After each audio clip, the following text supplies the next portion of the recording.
أعوذ بالله من الشيطان الرجيم بسم الله الرحمن الرحيم وللمطلقات متاع بالمعروف حقا على المتقين كذلك يبين الله لكم آياته لعلكم تعقلون۔ وللمطلقات اور مطلقہ عورتوں کے لیے، ان عورتوں کے لیے جن کو طلاق دی جائے، متاع فائدہ دینا ہے، بالمعروف دستور کے مطابق عمدہ طریقے سے، حقاً علی المتقین یہ لازم ہے پرہیزگاروں پر، جو متقی لوگ ہیں پرہیزگار ہیں ان کے ذمہ لازم ہے۔ کذالک یبین اللہ لکم آیاتہ، اسی طرح اللہ تعالی بیان کرتے ہیں تمہارے لیے اپنے احکام، لعلکم تعقلون تاکہ تم سمجھو۔ یہ سورہ بقرہ کی آیت نمبر 241 اور 242 ہے، اور یہاں پر طلاق کے احکامات مکمل ہو گئے۔ کافی دور سے یہ سلسلہ چلا آ رہا تھا، عورتوں کے حقوق سے متعلق نکاح ہے، طلاق ہے، عدت ہے، اس کے احکام ہیں، یہ سارے تفصیل سے بیان ہوئے۔ زمانہ جاہلیت میں اس میں بہت زیادہ لاپرواہی ہوتی تھی، بلکہ زیادتی ہوتی تھی۔ ایک تو لاپرواہی ہے نا، لاپرواہی تو چلو انسان کو سمجھ نہیں ہے، غلطی ہو جاتی ہے، اور ایک یہ ہے کہ انسان ظلم اور زیادتی کرتا ہے۔ ظلم اور زیادتی میں انسان کا عمل دخل ہوتا ہے، تو بڑی زیادتیاں ہوتی تھی عورت کے ساتھ۔ طلاق کی کوئی حد بندی نہیں، اتنی بھی طلاقیں دے دو، سلسلہ چلتا تھا۔ طلاق دیتے تھے پھر روک لیتے تھے، طلاق دیتے تھے پھر روک لیتے تھے، ایک ہی مستقل سلسلہ جاری تھا۔ وراثت میں عورت کو حصہ نہیں ملتا تھا۔ اسی طریقے سے مال کے اوپر بڑے جھگڑے ہوتے تھے، مہر نہیں دیتے تھے، مال کے حوالے سے تو بڑی زیادتی ہوتی تھی، یہ سب چیزیں۔ تو دین جب قرآن اترا، آپ صلی اللہ علیہ وسلم نے آ کے یہ ساری چیزیں عورت کو اس کا حق دلایا، اس کو عزت دی، اس کو مقام دیا، اس کو وراثت میں حصہ دیا، اس کے لیے طلاق کے اصول مقرر کر دیے، دودھ پلانے کا مسئلہ ہے اصول مقرر کر دیے، زبردستی نہ کی جائے، جو اس کی ذمہ داری ہے اس کے ذمہ لازم ہے، جو اس کے ذمہ لازم نہیں ہے اس پہ آپ زبردستی نہیں کر سکتے۔ اخلاقی طور پر وہ کرے، کچھ چیزیں اخلاقی ہوتی ہے، کچھ چیزیں شرعاً لازم ہوتی ہے، یہ سب کا ذکر کیا۔ اب یہ آخر میں ان دو آیت میں اللہ کیا بیان فرما رہے ہیں؟ فرمایا ایک تو مطلقہ عورت کے پیچھے آپ حضرات نے سنا کہ اگر ایک عورت کا نکاح ہو گیا اور اس کا مہر مقرر نہیں ہوا، بھی آپس میں بیٹھ کے مہر مقرر نہیں کا، مہر بعد میں بھی رکھا جا سکتا ہے، لازم ہے، نکاح کا حصہ ہے، لیکن ضروری نہیں ہے کہ اسی وقت رکھے۔ اصول کے مطابق اگر اصول کی دنیا میں جائے تو پہلے سے طے ہونا چاہیے، مقرر کرنا چاہیے، آپس میں دونوں پارٹیاں مل بیٹھ کے، جس پر بھی دونوں اتفاق کر لیں، آپس کی رضامندی سے، اپنی حیثیت کو دیکھ کر کے۔ شریعت نے کوئی فکس وہ نہیں بتایا کہ اتنی آپ نے جو ہے نا وہ اتنا مہر دینا ہے، جو دونوں خاندانوں کے ثوابدید پر اس کو دونوں خاندانوں پیش ہو رہا ہے۔ اپنی حیثیت کو دیکھیں، اور حیثیت یہ بھی نہیں کہ وہ غریب ہے بالکل اور مہر رکھ رہے لاکھوں روپے کا، یا پھر امیر آدمی ہے اور چند سو روپے رکھ رہے، 1000 روپے رکھ رہے، غلط ہے۔ مناسب رکھو، یہ عورت کا حق ہے، اور اس کو وقت پر دیا جائے، بغیر کہے عورت مطالبہ نہ کرے، بغیر کہے عورت کو مناسب موقع پر پہلے دے دو، ایڈوانس میں دے دو، بعد میں دے دو، لیکن عورت کو یہ نہیں ہے، یہ انتہائی کمزوری ہے معاشرے کی، کیا یا تو بالکل خاموشی اختیار کی جائے، اس پہ پوچھا ہی نہ جائے، یا پھر یہ ہے عورت مطالبہ کرے کہ بھائی میرے مہر کا کیا بنے گا، مہر آپ نے نہیں دیا، کیوں بولے بھائی؟ ایک آدمی سے آپ نے ادھار لیا ہے، ٹائم مقرر ہے، اس کو دے دو۔ اب وہ کہے بھائی ٹائم ہو گیا، آپ نے میرا ادھار نہیں دیا، یہ تو اس سے بھی زیادہ اہم ہے، عورت کا حق ہے اس کو وقت پہ، اس میں بڑی کوتاہی ہوتی ہے۔ ایک تو یہ ہے کہ اگر مہر مثال کے طور پر نکاح ہو گیا، مہر مقرر نہیں ہوا، تو اس صورت میں نکاح اور رخصتی سے پہلے طلاق ہو گئی تو قرآن نے بتایا کہ متع دے گا۔ متع کس کو کہتے ہیں؟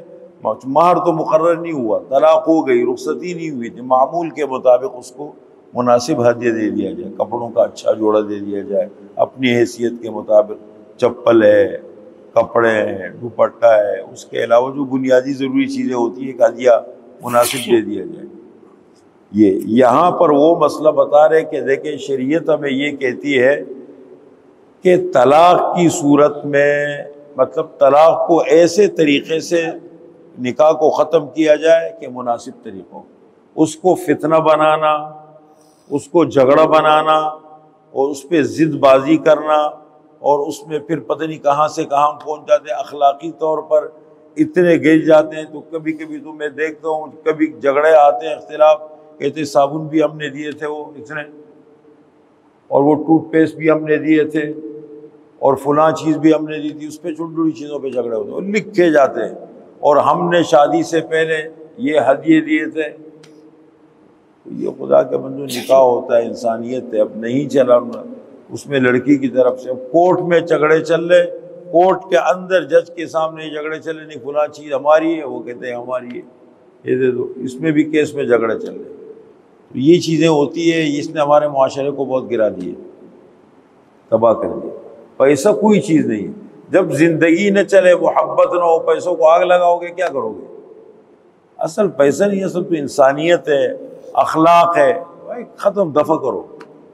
اللہ کو منظور نہیں تھا، پیسوں کو کیا کرنا ہے، اور اگر اس کا حق ہے بہتر طریقے سے اس کو دے دو۔ اگر وہ بالکل ناجائز، اب وہ ظاہر بات ہے ادھر سے بھی ناجائز شروع ہو جاتا ہے، ادھر سے بھی ناجائز، وہ جھگڑا شروع ہو جاتا ہے۔ یہ عدم اعتماد کی فضا بہت زیادہ ہے ہمارے مسلم۔ کیا یہ ممکن ہے؟ دیکھیے یہ ہماری تاریخ میں ہوا ہے۔ آپ اگر ٹریفک میں نکلتے ہیں، آپ کو ٹریفک نظر آتے ہیں، گاڑیاں بہت بے ڈھنگی بے ترتیب چل رہی ہے، تو کیا یہی گاڑیاں بعض ملکوں میں صحیح نہیں چلتی؟ اس کا مطلب قانون اصول ہے نا، اس کی پاسداری ہے، کام ہو رہے۔ اسی طریقے سے ہر کام بہتر طریقے سے آپ سرکاری اداروں میں جائیں، آپ اداروں میں جائیں، آپ کو پتہ ہے کہ میرے ساتھ ظلم ناانصافی نہیں ہوگی، آپ جائیں، آپ کا نمبر آئے گا، آپ کا حق آپ کو ملے گا۔ کیوں باہر ملکوں میں ہوتا ہے، ہمارے یہاں کیوں نہیں ہوتا؟ ہمارا معاشرہ ہم نے مل کے ایسا تباہ کر دیا ہے، اور اتنی خرابی ہے کہ کبھی کبھی تو آدمی حیران ہو جاتا ہے کہ یہ باتیں کرتے ہیں کہ ترقی کریں گے، پاکستان کو کوئی ہاتھ نہیں لگا سکتا، میلی آنکھ سے نہیں دے۔ بھائی خدا اس کو تباہ کرے گا اگر ہم یوں رہے، خدا سے کون چھڑائے گا پھر؟ بس خدا نے ہر چیز کا ایک ٹائم رکھا ہے۔ خائن قوم کبھی کامیاب نہیں ہوتی، اور یہ ہمارے معاشرے، اور یہ جو اجتماعی زندگی، ایک تو ہمارا ملک تباہ ہے نا، قانون نہیں ہے، آئین کی پاسداری نہیں ہے، اصول نہیں ہے، اس کے علاوہ مسلمانوں کی اجتماعی زندگی دنیا میں بہت خراب ہے۔ یہ جو معاشرتی زندگی ہے اجتماعی، یہ آپ سعودیہ میں جا کے دیکھیں، آپ باہر ملکوں میں دیکھیں، بس وہ قانون سے اگر مجبور ہے، قانون کا ڈنڈا ہے، وہاں سیدھے چلتے ہیں۔ اگر قانون نہیں ہے، آپس میں جس کی لاٹھی اس کی بھینس، کوئی اصول نہیں ہے، سسٹم نہیں ہے۔ اچھا شریعت کے سامنے سرنڈر ہونے کا جذبہ تو ہے ہی نہیں، میٹھا میٹھا ہاف کڑوا کڑوا تو جہاں اپنا وہ نظر آئے گا، فائدہ نظر آئے گا، وہاں وہ دیندار بھی بن جائے گا۔ اللہ کے دین میں لکھا ہے، قرآن میں لکھا ہے، اللہ کے نبی نے فرمایا، وہ خدا کے لیے نہیں کوئی، اس میں فائدہ نظر آ رہا ہے۔ اور اگر فائدہ اس میں نظر نہیں آتا، کورٹ کے قانون میں وہاں جا کے کھڑا ہو جائے گا، وہاں شریعت نظر نہیں آئے گی اس کو۔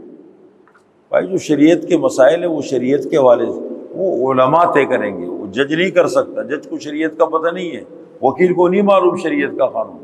ہاں قانونی مسئلہ ہے، شریعت کا اس میں عمل دخل نہیں ہے، بالکل جس ملک میں رہتے اس قانون کے مطابق اس کو طے کرے۔ یہ بہت اہم مسائل ہے۔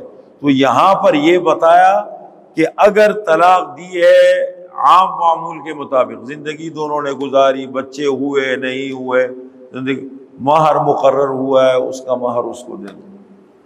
اور فرمایا کہ اتنے بہتر طریقے سے گھر کو محبت کے ساتھ ختم کرو جب دونوں کے مزاج نہیں ملتے، جب گھر نہیں چلتا ہے اور سمجھتے ہیں کہ اس گھر کو ختم کرنے میں عافیت ہے، تو بہتر طریقے سے گھر کو ختم کریں اور اس کو مناسب ہدیہ بھی دے دیں کہ یہ ہماری طرف سے لے لے، ٹھیک ہے، اللہ کو منظور نہیں تھا، یہ ممکن ہے، یہ ہوا ہے، تاریخ اس پر گواہ ہے، ہمارے مسلمانوں کی تاریخ ہے۔